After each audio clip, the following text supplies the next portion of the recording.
Opposing Gloves here, and today we are going to be looking at how to make this sound with FM8. I call it the gurgle. Here it is.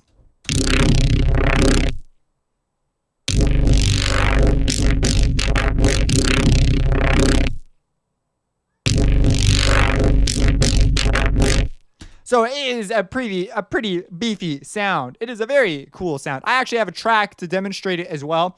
I personally, I'm not the biggest fan of this. I sometimes will make things that are super dense and then I'll simplify them back later. So I was just working on this loop over and over and over. And when you listen to loops, you can get to things that sound really complicated, but they don't to you because you've heard it 1,000 times. So it sounds novel every time you add another element. But then when you come back to get a fresh listen, now it's overcomplicated and you have to simplify things back. Just part of the creative process. So I kind of have an overpacked thing, but I wrote this tiny intro line to reach here, and I will show it to you real quick because, you know, it's here.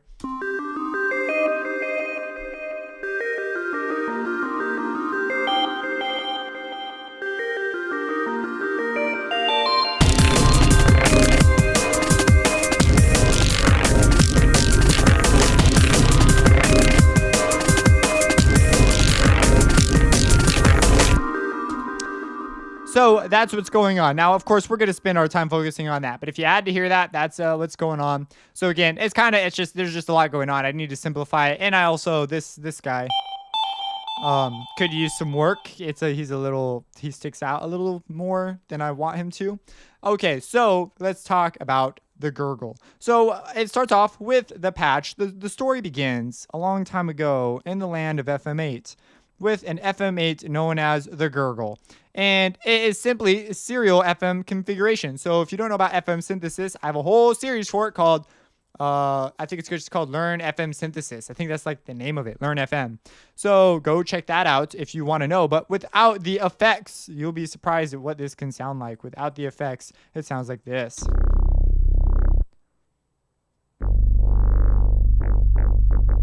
So you see, not exciting at all. But that also shows you how simple this patch really is, in that the magic happens in the way you do distortion and compression. So we're going to slowly reintroduce the effects. So what we have here is we have a D, E, and an F, and they are all FMing each other. At one point I was messing with B and C too, and they were not generating timbres I was particularly fond of. The ones I settled on were Reese, or this is a gurgle thing. I knew I wanted some sort of a crazy, ripping, biting bass. And to accomplish this, I was actually thinking more of a metal type bass, and then it sort of veered away from that direction. But to accomplish it, it's a serial configuration of FM operators, usually triangles, but as you can see, I varied that quite a bit, actually, which is probably part of the reason why it didn't turn out the way I thought. And then what you do is, so this one, D, is at 2, a ratio of 2, and it is, you know, this 1 plus 2, so it's 2 harmonics.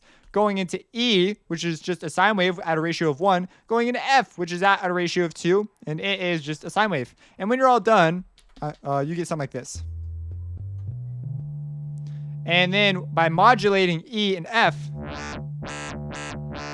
yeah, it's sort of like the gatekeeper, which is what this automation, the purple automation, is. It's just modulating that, as you can see. So pretty cool, and it's very, very simple. So again, it's just 1, 2. Now this is called your modulation index. It basically just means the amount of FM you're giving. It's the volume of the modulating operator to another operator. So F is your carrier operator. And in this case, E is both a modulator and a carrier because it's carrying D, but it's modulating F. So again, this is all stuff covered in the Learn FM series. So, and it's coming out at a volume of 80. I wasn't too worried about it being mega loud, and even the master's been turned down a little bit. So actually, you know what? I wonder if that master and this thing are linked. Let's turn it up to 84. Nope, they're separate. Okay, I thought they were separate. I never questioned that before. So anyways, it's coming out at a volume of 80. It's not like super mega important, but it does matter in the way it hits the distortion. But that's literally all you need to do for this patch. That's it. So you've got that battle done. People, a lot of times with sounds like this, people will get way crazy with using every feature the plugin offers, and sometimes that's just a really bad idea. So anyways, it's going in there. I'm not particularly crazy about the effects in FM8, except maybe the reverb. The reverb's pretty okay. But what I prefer, obviously, are wave shapers, fruity wave shapers to be specific. So we're going to turn the effects back on. This is what this knob down here does. In case you've seen these knobs, maybe you didn't know what they do. I'm going to turn these off one by one. So first thing I do is I run it through a wave shaper. Now I have a tutorial in my FL12 effects series that shows you how to use this. So, or in a little bit of the concept, it basically uses amplitude remapping, but it's a little complicated because it has to generate a compression signal as it comes in.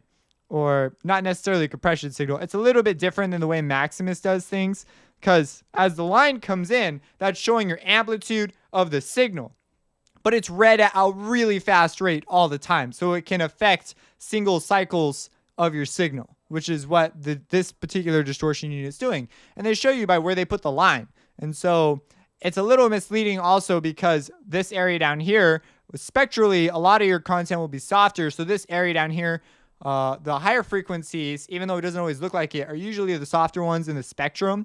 And by manipulating these, you actually can manipulate the higher frequencies quite often. So it depends on your signal. So basically, I have that going at the end of that stage.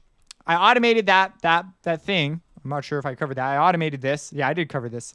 And that's what this is going on. So I wound up with that. And now I added some distortion. So you get this. Now, something to keep in mind when you're doing FM is these are really low notes, like mega low notes, like notes that are that low. C2, very low. And I do have a separate sub coming out right now. It's a Harmer. So I just use Harmer for sub basses. Like, it's just what I grab. So without it, we'll turn it off. So that's just the FM8.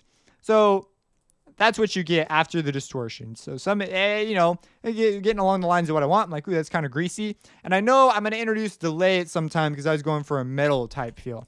Then EQ. Nothing crazy here, just some dips. This is a very, very, it looks kind of subtle, but it is an important EQ because it's so early in the signal chain. This is something that I put here and then I came back to later. And this changes the way it hits everything after it. So this is a very important move, even though it doesn't look so, because small changes here get compounded every time you affect your thing. So right now I've got this really kind of subtle EQ into another wave shaper. So this one will change the way the frequencies sit in this wave shaper. Now this one's just a bow. I just bowed it up, just some more distortion. And you get that glorious thing. Now, this is where the whole, it sounds really different when you put Maximus on it, thing comes into play. Because I put it on, and suddenly you lose all that high end. You see that? And some of your mids, too. Your high mids. So, the reason is it's just Maximus is limiting the right there. And I am doing, now I'm applying a curve, but just putting Maximus on it, period, will do that to your sound. So, just so you know, it's just something you need to be aware of. So if you want that sort of more open sound, I recommend recording it via Edison over here, or maybe just into your track, or maybe just bounce it. Choose a method. I have a series called Recording Basics. Check that out. Near the end of the Recording Basics series, I talk about the different ways to do it with FL. So all this stuff's going on. It hits a Maximus. I have a thing for Maximus too, because these are all just really complicated topics. So I'm basically using a multi-band expander with some, also compressing. So expanding the highs once they reach my threshold. And you can see there's actually a slight dip right here. This was just, honestly, it probably doesn't matter that much, but I'm going to leave it there because I have the sound that I want. It's not a good idea to touch crap like that. If you're wondering where the Maximus series is, it's in the FL12 effects series. Next, we reach another stage of, well, here's one more time with the Maximus. And then we have some lower notes over here. Okay, cool. So that's pretty cool. And I'm like, all right, I'm heading in a sort of an aggressive, edgy direction. That's kind of cool. And next up, another wave shaper. So we open up this wave shaper, and this one is quite a bit, it's very subtle. In fact, this one dips a little bit. But the effect it has is quite noticeable. It just causes those mids to sort of sing out a little bit more. And that's also something when I put this in here, I knew that I was going to be messing with these to get the response that I wanted. So you see, I actually ended up, I think I originally had expanded the mids quite a bit, and then I did not like that. It muddied my sound up a lot. I lost a lot of definition. So I went with this instead. Maybe you like that sound. It's all up to you. We are sound design. Sometimes I mix sound design and mixing. No pun intended. So I think a lot of people do that.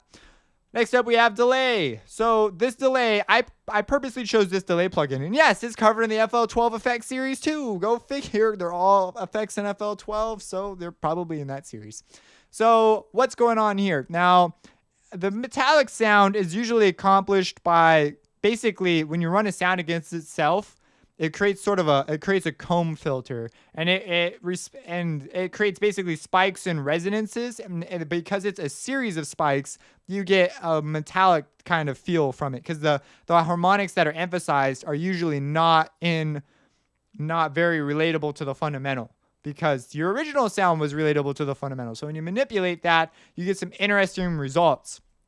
So I have the time at like point or .04, and you can hold down, I believe it's control, to get fine tune adjustment. So I did that.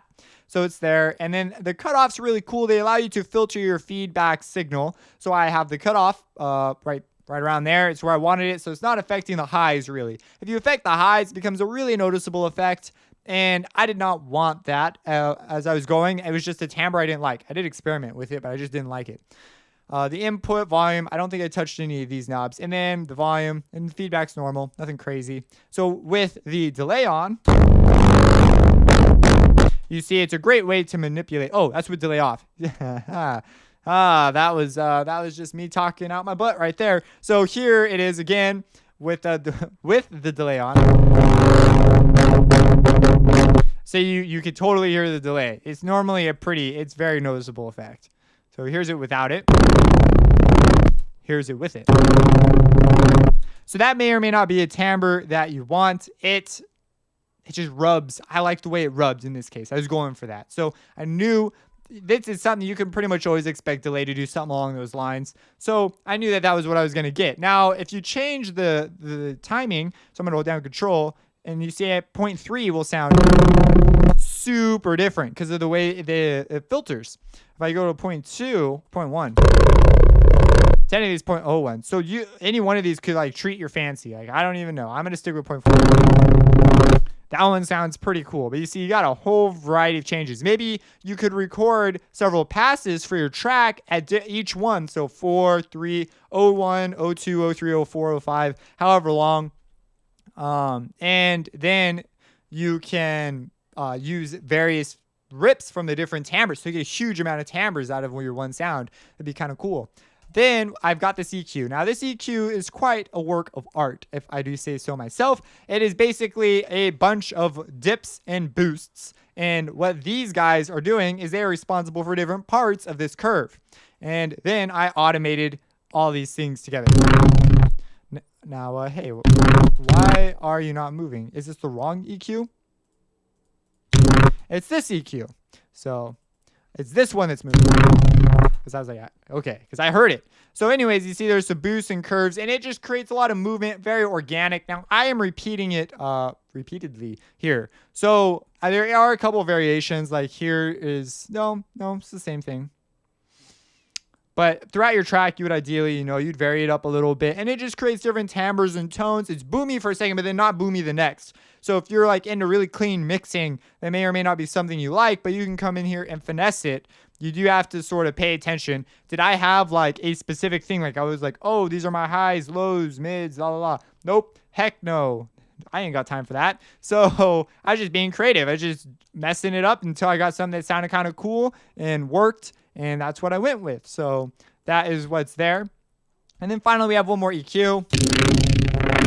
And this is a mixing EQ. So I was making room for the kick, and the lows didn't need it because I was putting in a separate sub and boost the highs. So it pops through on the top end a little bit. Well, now it's fighting these guys down here. So I'm not like done mixing, but I was just making room for it. And so when you're done, you get that. Then what you do is you write out your line. So I ended up going, obviously with this line.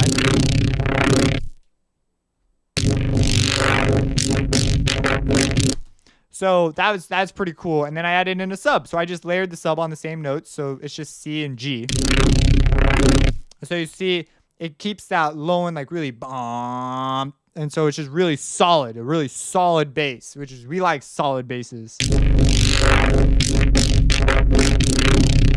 Now, something that I should probably consider doing is linking the volume of the sub bass to FM8, Matrix E, whatever. I'm automating that. So I could come in here, go link to controller, because then it would pulse in and out with this bass. Now, that might be something you don't want, so you may consider making a separate version of this, creating your own automation clip. Again, it is a little tedious, so I'm not going to do it because that's what I would honestly do, because the idea is this gives the support of the bass. So this can be like rhythmic, but you still have like a fundamental bass you can work upon. Man, bass, bass, bass, bass, bass, bass. But anyways, that is how you make that sound. It is a very fun sound, something I quite enjoy. If we go to like my unsorted, I don't have an FM8 group. I don't have it in this particular template. And that's what's going, again, once again, it starts really simple. You start with this, and then you get this.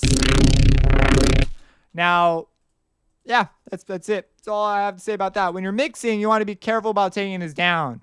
Now, this is post effects. So this fader, if you turn down the fader, it will be post effects. But you just want to be careful when you're mixing around and stuff, because you may change gain staging somewhere if you reach in here, or if you move an EQ up here to try and fix a problem with the final sound. That's a really bad idea. You want to open up a separate EQ, because this EQ is influencing how it goes through all this. So you may solve one problem but create like 7 new ones by touching this one, whereas you could just touch that one at the end, and then any other problems you make would be with the mix itself, not with the sound. That's like something you really want to avoid. Mixing's tough enough already. Don't make it any tougher than it has to be. Unless you're like okay with like, sort of muddy mixes. And sometimes they're kind of exciting, like having wah, having a little bit of imperfection, something a little bit boomier. If you, I don't know. That's more of a sound design thing. Mixing, you typically go for clarity. That way you can just hear everything crystal clear. Maybe you don't want it. Maybe you want a not crystal clear. They call that like, I'm not sure what you're mixing for now. Just getting rid of things that sound really wrong, I guess. And preparing it for mastering, unless you're anti-mastering. You could be. Some people are. Yes, if you have any questions, let me know. Subscribe and have a blessed day.